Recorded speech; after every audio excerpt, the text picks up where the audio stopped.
So this room is the 3D printer part of the, look, another workbench. They're that confident about their workbenches, they have them in it.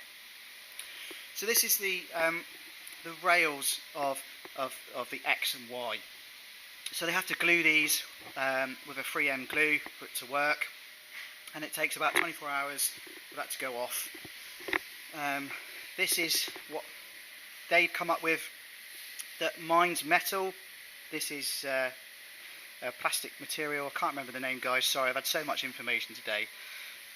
But they've got their quality checks of what it should be, and it's all checked and it's all cut out by their own machines.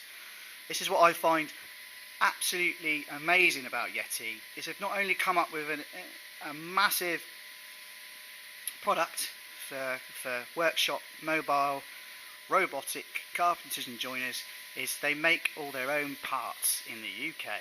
They even make every part of their CNC. So this is creating some of the collars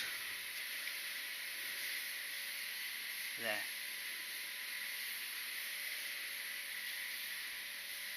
And these take about 8 hours, and they have to run at a certain temperature as well, obviously, and that's all monitored upstairs. When I get up there, I'll take you to that.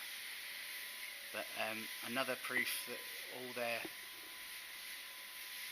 routers are MFL, which I think is fantastic. So that's another room. Let's go to the next room.